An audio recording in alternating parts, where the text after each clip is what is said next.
angel came to him in it and asked him to read. The prophet replied, "I do not know how to read."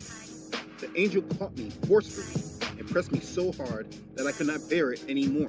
He then released me and asked me to read. And I replied, "I do not know how to read." Whereupon he caught me again and pressed me a second time until I could not bear it anymore. Then he released me and asked me again to read. But again I replied, "I do not know how to read." Or, "What shall I read?" Thereupon he caught me for the third time and pressed me and then released me and said, "Read, in the name of your Lord, who has created all that exists. He has created man from a clot.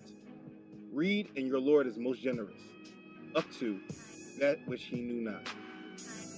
Then Muhammad returned with the inspiration, his neck muscles twitching with terror, till he entered upon Khadijah and said, "Cover me, cover me."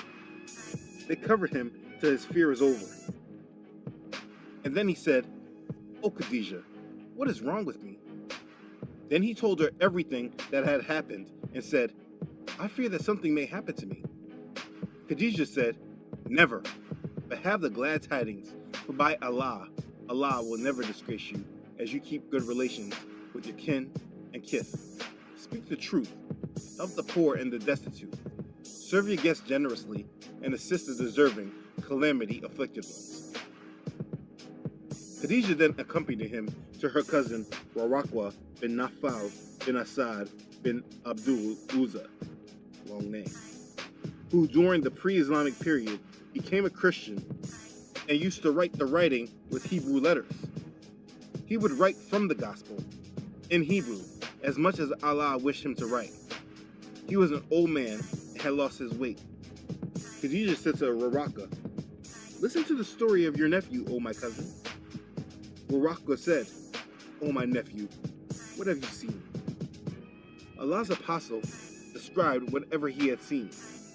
Waraqah said, "This is the same one who keeps the secrets, Angel Gabriel, whom Allah has sent to Moses. I wish I were young and could live up to the time where your people would turn you out." Muhammad asked, "Will they drive me out?" Waraqah replied in the affirmative and said, "Anyone, man, who came with something similar to what you have brought was treated with hostility. And if I should remain alive till the day when you will be turned out, then I would support you strongly." But after a few days, Waraqah died, and the divine inspiration was also paused for a while. And the prophet became so sad, as we have heard, that he intended several times to throw himself from the tops of high mountains. And every time he went up to the top of a mountain in order to throw himself down, Gabriel would appear before him and say, "O Muhammad, you are indeed Allah's apostle in truth." Whereupon his heart will become quiet and he would calm down and would return home.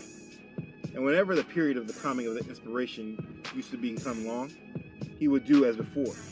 But when he used to reach the top of a mountain, Gabriel would appear before him and say to him what he had said before.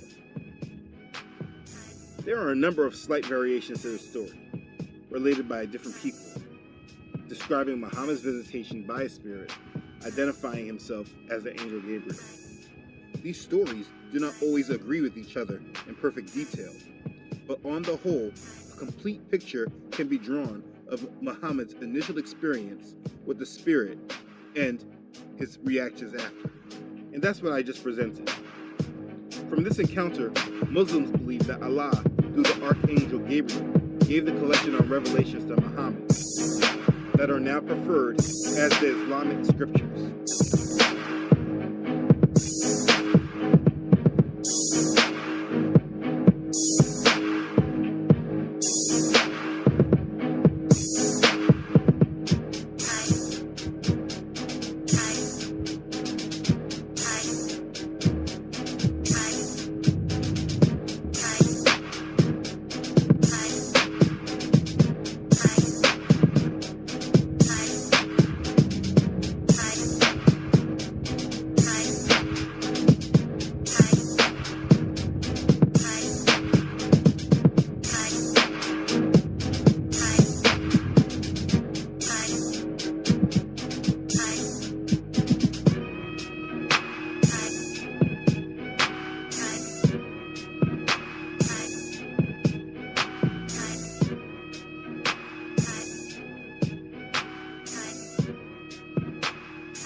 All right, shalom, shalom, family. As always, at the 10-minute mark, we're going to say the Lord's Prayer. So bow with me as we say the Lord's Prayer. Our Father in heaven, honored be thy name. May thy kingdom come. May thy will be done on earth as it is in heaven. Give us each day our daily bread and forgive us of our trespasses as we forgive those who trespass against us. And lead us on a righteous path and guard us from the evil one. In your name we pray. Amen. All right, shalom, shalom, family. So first, before I start, I have I'm gonna see a little live a little later today, and I'm gonna talk about it. It's on a very interesting conversation that I think a lot of people don't understand what happened. This geneticist basically had confirmed the E as Afro-Asiatic, also had connections with Syrians and Arabians, and as well as Israelites. That's a very important one. So I'm gonna see what he does with that with the Hebrew of Israel. I like to keep watch of certain brothers as touching on these deep things. Um, but I want to start getting back into Revelation as we used to go into Revelation every Sabbath day. So we're gonna start getting more deeper into Revelation every Sabbath day because it's gonna be very edifying for brothers and sisters to know about Revelation and give chances for just to give different insight. What do people feel? What's their opinion on it? What's their thoughts on it? Because now you're seeing a lot of ideas that Revelation is finished and all these crazy things. Yet Scripture says He shall wipe every tear away, and they shall no longer suffer. Those things are not exaggerative. The Most High actually has a plan to remove all evil, all wickedness. Until wickedness is destroyed, revelation is not finished. Until all wickedness is removed and Satan has took it away, and if someone can say Satan is at work, then revelation is not finished. Because one, we know that there's a time frame in Revelation, right? This is the note. This is a note that's in the description. We'll talk about it. I'm not going to go, and usually what I do is go through the note in sequence. This week, I'm just going to do a quick introduction to it, and then we're going to touch on it every every Sabbath day. We'll go over it. But let's just look down at some things on the note, because this just gives some quick understanding of Revelation real fast. It's one of the most important things, right? We believe, right, the New Testament message. We believe that, and we can prove it with actual sources. We don't. Our faith is not based upon the evidence, but the evidence is there. That's the one thing of truth, right? A true person who considers themselves apologetic does not base their apologetics as if it was a type of profession, like a career job. Like, you don't base it like you want to make money on it, like it's something that you go to school for, and you end up making, all this money on it. It's something that you do for the moment, right? It's something that you handle within the time frame, right? One of the best apologetics is Irenaeus, right? He stood for the faith, right? Understanding the complexity of the craziness that is in Gnosticism, but yet bringing out the truth of the matter, right? Kind of like different things with Paul, making it clear with the Judeans in the land the difference with the gospel of Christ and the old law, right? That's actually what Paul was doing. In a way, he was a apologetic in that matter, understand the historicity all the way of the all the way of the Israelites, right? Because of history, really important history of them. But let me point something out. Let me make sure I point something out. Okay, right here.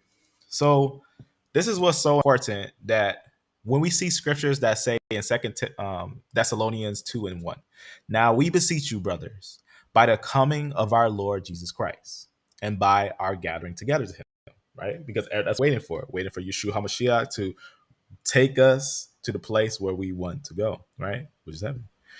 We ourselves also have to understand that when He does do all the things of Revelation, He has a very specific understanding of what He's going to do, how He's going to punish, and who it involves. It doesn't involve one small group around in a local area. It involves the whole world. This final part of Revelation, this final piece, does not only involve Israel alone. No, it involves the whole world, Gentiles, Israelites, all what have you. Every single person is involved in Revelation. Every single person. That's what makes Revelation very special. But here's the part I want to get to. So there's a time frame that a lot of people don't know, but unless they look carefully at the precepts in scripture, the 1,000-year reign actually initiates a time frame that's set that where the saints are going to have a type of peace, a type of time of peace. And no, it was not from 70 AD to 1,000 AD, because we know that was no peace in that time frame.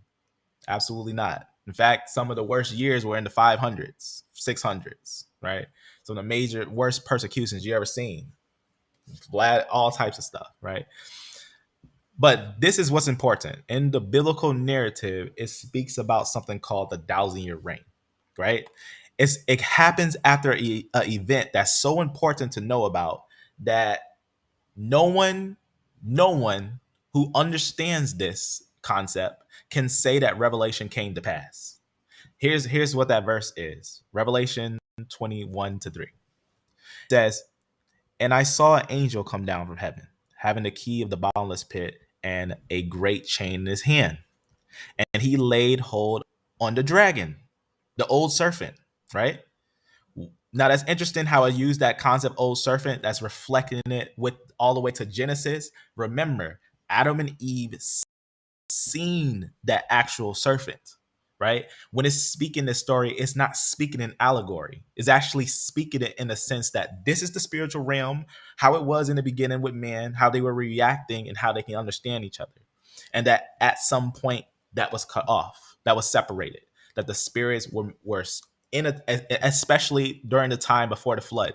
Before the flood, that's when you see things that we don't see. There were things, in fact, that's what we get when Peter speaks. He says that some people are ignorant. Some people are ignorant, thinking the whole world been this way from the beginning, forgetting that the world that was in water, being brought outside of water, was destroyed by water. That's something that was actually very important. But remember, this is the beginning story he's talking about reflecting here, which the devil and Satan and bound him 1,000 years. Now, this angel takes this wicked one, right? Bounds him for 1,000 years. The beast kingdom is destroyed. All his whole anyone's with the beast. That's why when it says in Daniel, the body of the beast was destroyed, the body means, like, for example, the body of Christ is going to be the real people that is with the Most High. But the body of the beast will be those who is anti-Christ, against the Most High. That's actually very important. They will be a system of people focused on doing damage to the faith. That's what their focus is to do damage to the faith. Even if they're wrong, even if they don't actually have evidence or factual pieces of evidence, they will try to do what they can so that they can, what's the word I'm looking for? Misery loves company, right? They want to also cause others to enter into their own misery. It's very important to understand. Even if they don't know it, they may be ignorant of it, trying to cause someone to fall off their faith, which is better for them than to have them walk stumbling in the dark with no guide. That's just senseless. So, and then notice what it says about this Satan. It says, "And cast him into the bottomless pit and shut him up and set a seal on him," right? That he should what? That he should deceive the nations no more. Now, if it's saying that he should deceive the nations no more, then who is deceiving the nations currently? That means Satan must still be at work. That must be still evil at play. That must still be deceptions and antichrists in different places, still in their positions. That's important to know. That lets us know the time frame that we are sitting in. We are in the midst of the biblical narrative. We are living in the midst of the biblical narrative. That's where we are. It's not finished yet. And it says right here, "Till the 1,000 years should be fulfilled. And after that, he must be loosed a little season." So now what's important is we must know the details to that little season, because what is illustrating here after the 1,000-year reign, because if you know about the 1,000-year reign, we went into it a few different times. There's a lot of understanding behind it. Ezekiel gets deep into these understandings. Is actually talking about a time where the saints will rule. It even tells you that in Revelation. It'll tell you that the saints will rule. We get that even in Daniel, where it says that the saints will rule. Daniel 7, right? The last chapters of that, right? That's actually very important that we get an understanding that if we're going to rule with the Most High, we got to live now like we're going to rule with the Most High. That even involves understanding revelation. If we're in a position to speak, we got to make sure we're speaking, at least when it comes to revelation, truth. Because revelation, there's a lot of things that people talk about that everyone has their own opinion. But Revelation is a book that is so important that just like in the ancient books written during the time of Moses, where it said to us, do not add nor take away, right? Do not add nor diminish. In Revelation, it tells us the same thing at the end. It speaks to every person that hears the words of the book. Not every person that lives at such and such time, but every person who hears the words of the book, whether they hear it, read it, what have you. If they're receiving that message that's written in what was called the Apocalypse, today called Revelation, if they're reading that message and they're understanding it, they have to hold it and understand not to add nor diminish, right? So it's letting us know that there is a time frame that's also set, this 1,000 years, right? We understand it by understanding what Paul talks about, where he says there remains a rest for the people, that there comes a rest. This is a time where they rule. This is a time where they rest. This is a time where they will actually have power in the land. This is actually where the Most High will be in the land and rule over that land for 1,000 years. After that 1,000 years, we know what happens. Satan's released, and at that time, he will trick Gog and Magog to come up, right? And as they come up, the fury of the Lord, right, will come down and consume them. After that, we know what happens after that is a great white throne judgment, right? Right after the time when they are brought to New Jerusalem and everything, comes the great white throne judgment. At the great white throne judgment, whoever is in the book of life goes to what is called the new heaven, new earth. Now, that is what is important. People who are saying Revelation is finished, are they saying we are on a new heaven and new earth? If it is not a new heaven and new earth, we are still waiting for Revelation to finish. That's very important.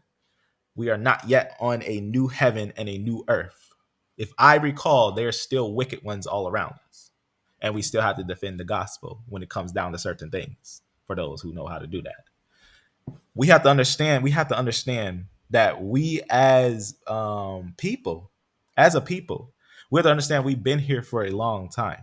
A lot of things have happened and come to pass, but it's up to us to remember what is told to us. If one forgets and go into the imagination of their heart and the thing comes to pass, it's no one else's fault besides the person who lived in the imagination of their heart. Every man will bear their own burden. That's what the scripture gives us an understanding. But that's what makes the church very important, that people come together and walk and react and speak in his way, so that there is a way for forgiveness of sins. As forgiveness, to have forgiveness, you must have charity. You must have love. You must forgive. To have forgiveness, you must also forgive, right? And true forgiveness doesn't mean um, that person is off the hook. That's not what true forgiveness is. True forgiveness is to not let that person's influence of whatever it is that they did cause you to move about differently.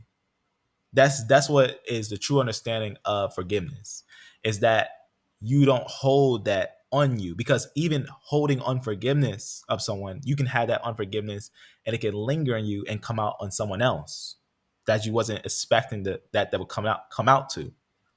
It's one of those things that unforgiveness is something that just lingers and rots. That's what it is. It just lingers and rots. But when you forgive, you know that the Most High, he is the judge of all. So that's what's very important. That's what true understanding of revelation is not just understanding what he's going to do, but understand what he is doing currently. What is happening currently? What is happening in the current time that we are in? Are we in, as it was said, all these things, right? No. Not yet, because it is talking about a separation that he's going to make for his people. Just like how if we read the book, right? We cannot say that the Most High did not put those laws there and they weren't implemented. We can't say that the Most High didn't land on Mount Sinai and tell the people these laws. We can't say that. And we can't say that he never came to earth and spoke to man. We can't say that. So since we know these things are true, we also have to understand that he is a God that can make things happen. He's a God that is not just in allegory. This is one of the most important things that a lot of people are starting to turn God allegory. They're trying to make. In fact, he says a thing. He says, "You think that I am one such as yourself. You're not supposed to make God like yourself. You're supposed to become more like God. That's what you're supposed to do. You got to take your ways and become more like Him. Bind yourself to Him, not that He has to bind to us, because He's already done that. He's already entered in the veil of flesh and offered the way to us, the way, the truth, and the life. So it's up to us to choose that, as it was prophesied in Daniel 9 of the Messiah to come. It's up to us if we want to have the Messiah that actually took in the things so that he himself can save us, versus us being greedy and saying that we want to be rulers of ourselves and do our own thing. No. Do we want a Messiah? Do we want to be led? That's the right way to go, is to be led by the Most High. So this is the note. We'll talk about this on Sabbath. I'm gonna see what this brother do. But tomorrow I'm gonna have a conversation. Individual by the name, willing, as we talked a little bit. I want to talk about some interesting stuff, the book trade. So jungle jargon. This individual here, I'll be having a conversation with him tomorrow. YAH willing, 3 p.m. Central Time, and we'll be talking about some interesting things. We'll see what happens. But that's all that I got for now. Besides that, we do believe the biblical narrative and the truth is always going to be alive. Let me actually show this little video real fast. To the past. Now this one I've heard quite a bit. The fossil record speaks for itself and it proves evolution. Really? Well, first of all, evidence like the fossil record doesn't speak for itself. It's all right. Let me make sure I speak this out while it's playing. So this is why we look into these deep things, because we know evolution is false. The out of Africa concept has been debunked. All modern humans start outside of Africa. If someone wants to try to debunk that, good try. You won't be able to debunk it with the actual papers that came out in 2021 and 22 and 20. The understanding of what is actually going on with the fossil record is that it's starting to, the more you put it, the more it builds up, the more it starts to make sense to the biblical narrative. And that's what a lot of people are understanding, that you got to understand the biblical narrative to understand the complexity of the things. It's interpreted through a person's worldview, like looking through a lens. We all have the same evidence in the present, the same rock layers, the same fossils, etc. And we interpret this evidence in regard to the past through the lens or worldview we use. An evolutionist will interpret the evidence through the lens of what he's been taught about evolution in millions of years, but a biblical creationist will interpret the same fossils differently through the lens of the Bible. Now, both are looking at the same evidence in the present, but both are interpreting it very differently. So looking at the fossil record in the present, because that's all we have, and interpreting it through the lens of God's Word, we find that what we actually observe in the present confirms the interpretation obtained by looking through the lens of the Bible. Now, the only meaningful place to start is with the word of someone who has seen everything from the beginning and told us exactly what happened. This is where it gets important. This is the difference between someone that believes in the Most High, that walks in the Most High and look at the whole world and what's going on in the world with the Most High, praying with Him, asking for understanding, wisdom, and understanding with Him. That's important to be with the Most High. Then just to take the world's view that say they've seen it all from the beginning. They think they can tell you from this moment here how old something is that they can't even touch. They can't touch. They got stars and planets and distance that they can't touch, but they want to tell you that they can tell you how old it is. So it is a different type of faith. It's a different type of faith. Even if you look at the science, it's still a different type of faith, because even they will tell you that a lot of it's theories. But the Most High tells you the beginning and the end. That's what make his word so important, is that he gives us the beginning and the end, and everything around it reflects it. That's what makes it important. Someone is God, who has given us a written account of the world's true history in the Bible. Genesis 1:1 says, "In the beginning God created the heavens and the earth." Now, God's written word tells us that during creation week, God created different kinds of animals and plants according to their kinds. The implication is that they will produce after their kind. That's exactly what we see today, isn't it? An elephant produces an elephant, a dog produces a dog, and on and on.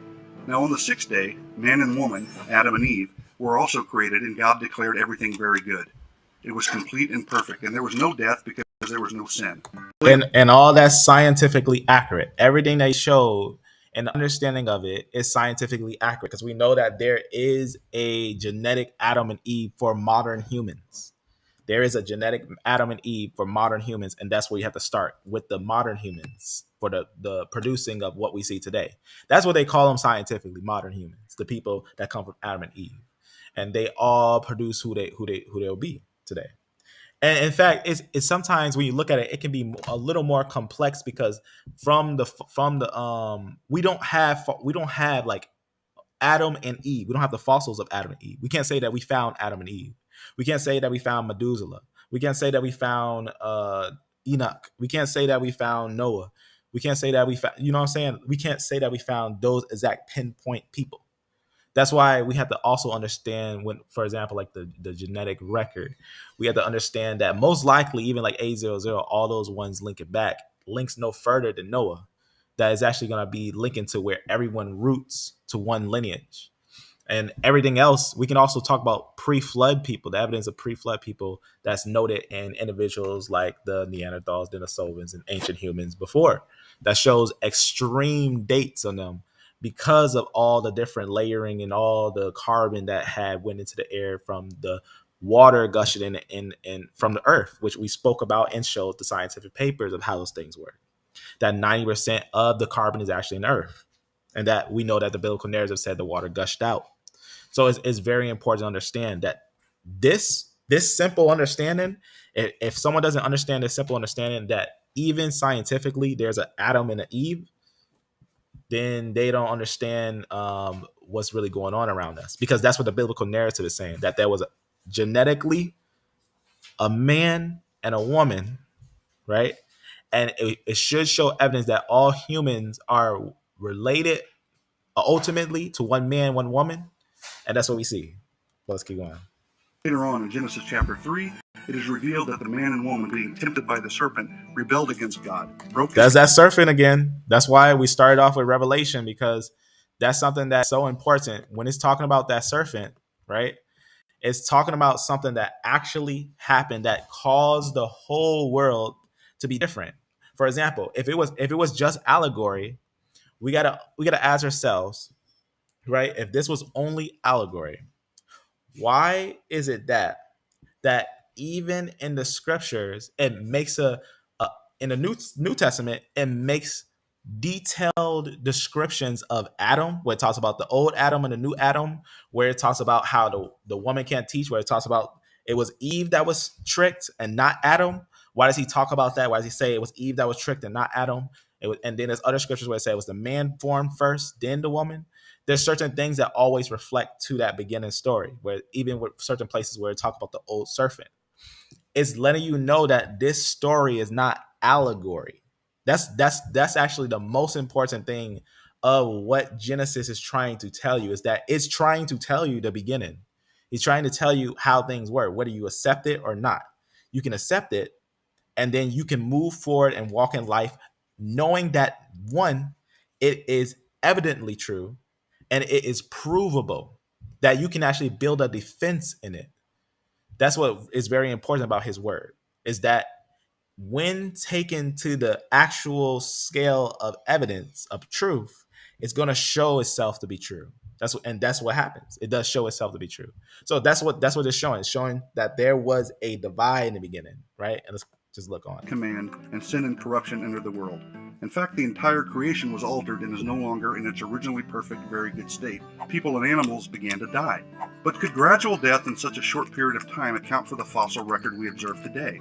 Not only that, to form a fossil, the animal or plant has to be covered quickly. Now, this is what's really important. That was a video. Let me see if I can find it real fast. I want to talk about it. That was a video I was just watching today where that was a debate. And it was so well done.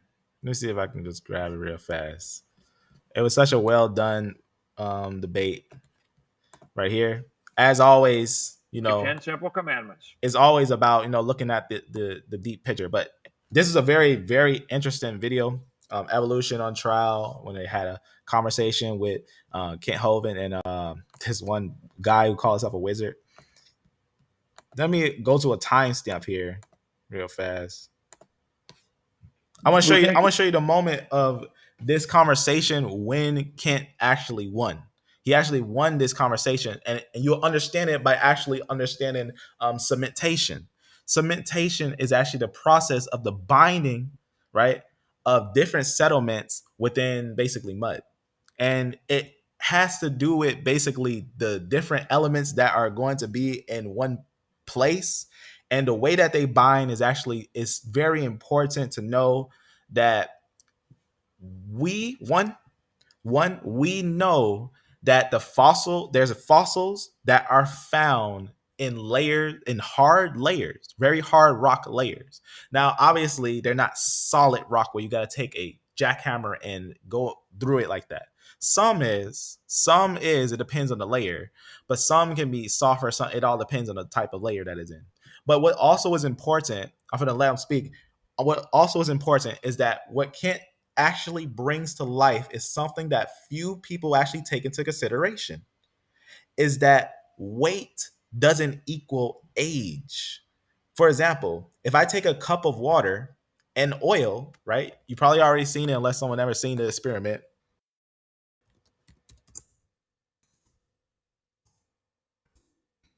Let's show a little idea. You probably seen it, the little settlement experiment, right?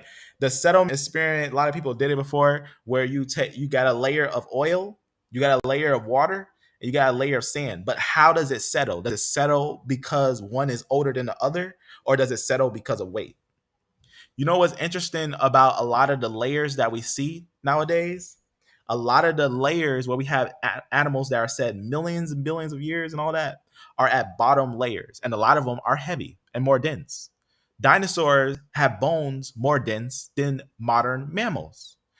That's very important, because what we actually start to see is that the fossil layers just show layers that got settled very quickly, and they are clearly separate, clearly divided. And what's interesting about that, if the world was millions and billions of years, for someone to claim that all those layers built up because millions and billions of years, why isn't the layers diverse? Why aren't they just diverse layers? Why are they always in a clear cut, it's clear to see separation? And just to say, oh, it's because they were evolving over time would make no sense, because the layer itself, the dirt, though you would have, if you was to have different time frames with different animals, you would still have very diverse layers. But rather, we see very uniform layers. But watch what he says here. It's very interesting what he says on this one. If you start digging, hold it, you're assuming the layers are different ages again. You would expect to find, I think there's a sorting of the fossils in the rock strata because of their habitat. I bet you'd find clams lower than birds. I bet most birds are on top and most clams are on the bottom. Not because clams turn to birds, but because birds are lightweight and they float and they can fly around till they run out of gas, and clams are already at the bottom. I bet they're sorted based upon their habitat. These guys, there's a sorting of the fossils in the rock strata because of their habitat. I bet you'd find clams lower than birds. Real fast, you see what he's saying? He's saying you will find clams lower than the birds because the birds will be lighter, and it's all types of different elements that come into this. But watch what he says here. It's just watch what he says, because what he just said is exactly that. That clams are heavier than the birds, so you find them in certain layers. Also with settlement, certain settlement you find in certain layers.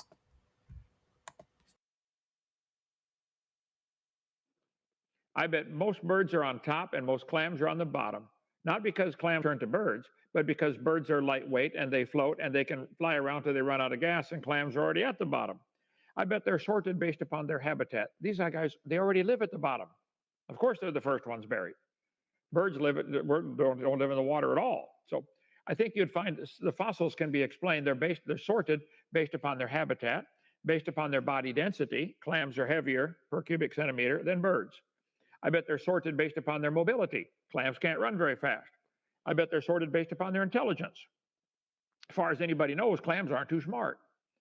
So I think there's another way to explain the sorting of the fossils, if there is any, by one. So what he's expressing there is that there's evidence of dinosaurs in position called the, I forget what they call it, basically like the choking position, where they're basically almost every dinosaur fossil starts to show itself like almost like its neck is like reaching up to try to lift its head out of water. That's what we notice is that if now we know clams can't really swim. I mean, I've seen some clams swim before. I ain't gonna lie. I've seen some clams swim, but not swim as in going up, whereas like how sharks do. But he's talking about basically if they're clams, right, and the water goes, they're going to be mostly at the bottom, which they are at the bottom at different settlement layers. But we do also find clams on mountains. That's what makes it really interesting. But also, he also states the point of that when something is heavier, they will usually settle at the lower part, right? So he's making an understanding that if also, since they have the ability to move like birds, they will be a little higher on the fossil record. They'll be a little higher, right? But if they're heavier, especially like dinosaurs and stuff like that, like heavier birds and stuff like that, the flood is going to take them down. It's going to take them down, especially how long it was going for. So, and we also see that choking position that we see them a lot of times in the fossil record. One of those four methods. But you guys think if it's lower, therefore it turned into the one above it. This is the faulty logic. I don't see how you're ever going to get it, but it's simply not true. Digging around to find a missing link is insane. The whole chain is missing. There is no missing link. Dinosaur bird link, fossil flat. They blew it. It's not a missing link at all. There's no chain. Birds always make baby birds. Clams always make baby clams. There are no exceptions. You guys believe it happened, and I admire your faith, but that's not science, okay? Kent, thank you for that response. And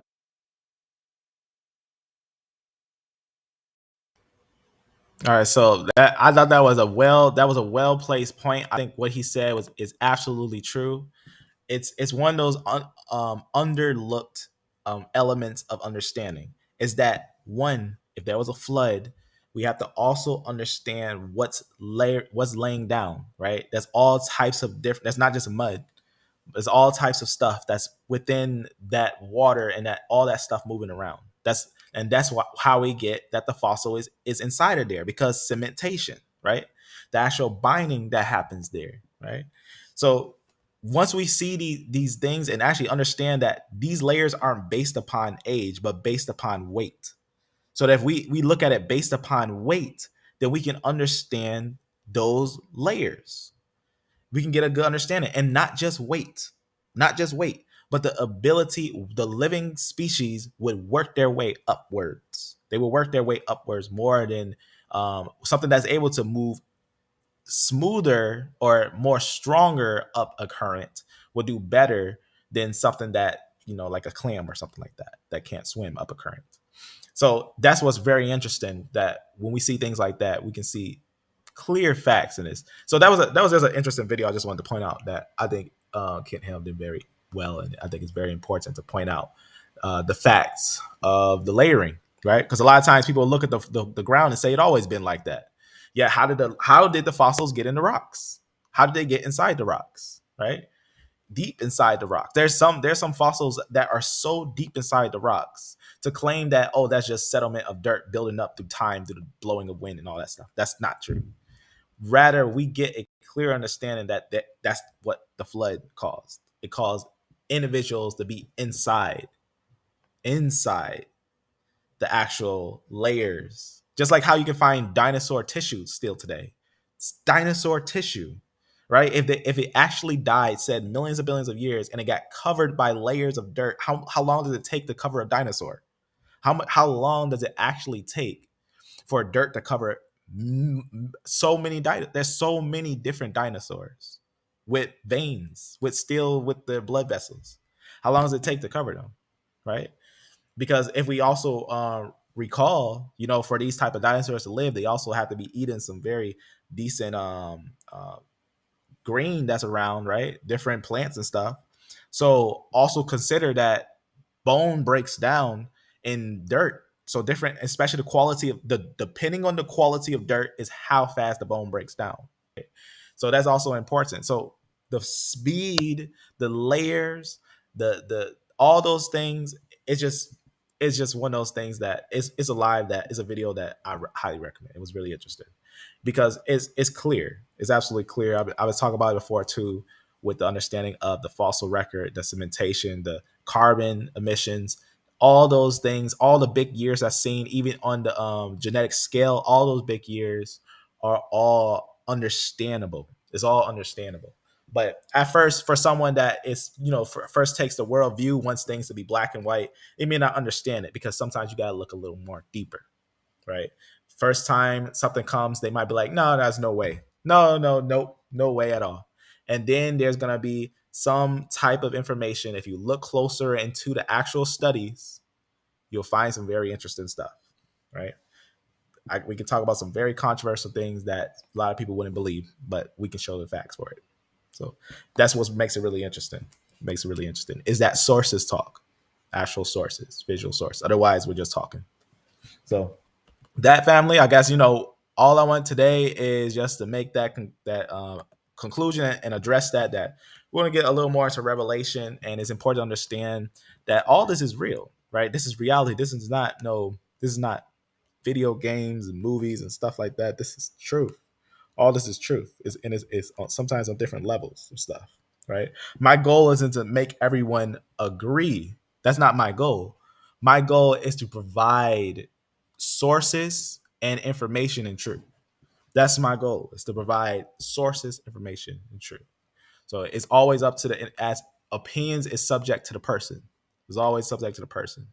But I know that if someone comes over here, they're getting some meat, whether they can eat it or not. So that's what they're gonna get. And sometimes milk, if they can handle it. So that's what we're gonna do. It's time to wait, keep watch as the season is at hand. So the season is at hand, and all these other things are just just things to examine for the sake of truth. But let's keep on going because this thing is not over yet. We find billions of fossils all over the world today. Something that could have killed billions of things rather quickly had to have occurred. Not to mention, we also find many fish and other marine fossils at the tops of today's mountains. So, what in the Bible could account for that?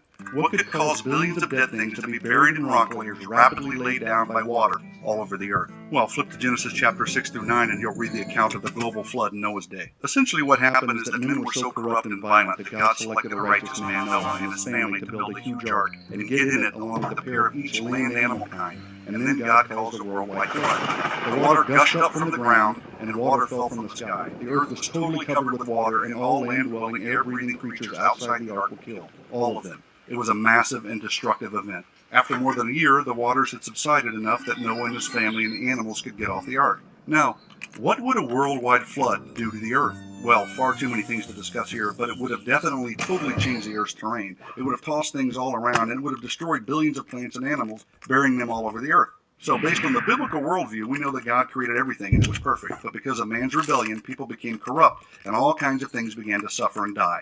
Because of man's continual violence and corruption, God destroyed all people and all other land-dwelling, air-breathing creatures in the world, save Noah, his family, and representatives of all land-dwelling, air-breathing animal kinds, with a global, catastrophic deluge. The fossil record that we observe today makes perfect sense within the biblical worldview. Now I could go on and on, but enough said. So enough said. That's the absolute truth. It doesn't get any more simple than that. Is that when we're doing all these studying, looking at these things, any real scholar takes the biblical narrative true. They take it as actually like it's truth. Any single person who considers themselves scholar looks into the biblical narrative.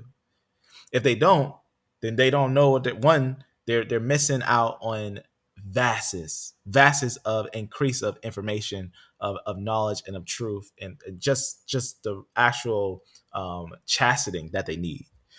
That's one of those things that the biblical narrative, if you take the biblical narrative and understand it, what is allegory? Because there are some things that are allegory and symbolic, right? Parables and whatnot.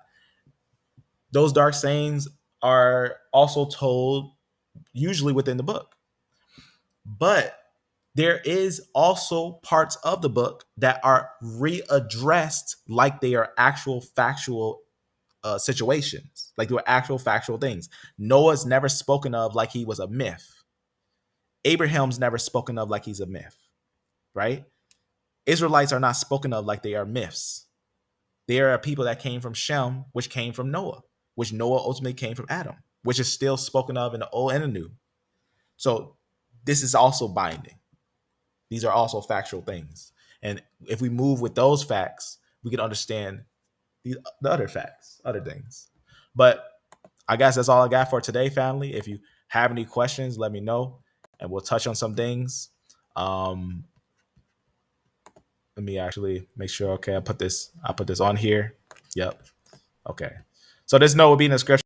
Nothing major today. Just simply looking into Revelation, as these things are very important. But y'all willing, we have a conversation tomorrow with an individual. I'll just give you some highlights of what he believes, whatnot. He believes that that J haplogroup are Jews. I had a conversation with that. You probably know when we had the F. We was talking about the F haplogroup, which is very important. F-M89 makes IJK, which IJK is a fossil that not a lot of people talk about, but it's very important. So we'll have a conversation on that. It's going to be a talk a little bit on Trace, on the book Trace, and some things like that. As I think, since that's brought to the community of believers, it's important that we at least have a conversation. So with that, I'm going to see what this brother is going to do. Other than that, that's all I got for today. We're going to get deep into Revelation and get some understanding, as I think it's important that we get into Revelation, less people keep running around saying that it's done, everything's finished. Why is Israel hoping for a rescue? We know that there's going to be a rescue. So with that, be blessed, be beloved.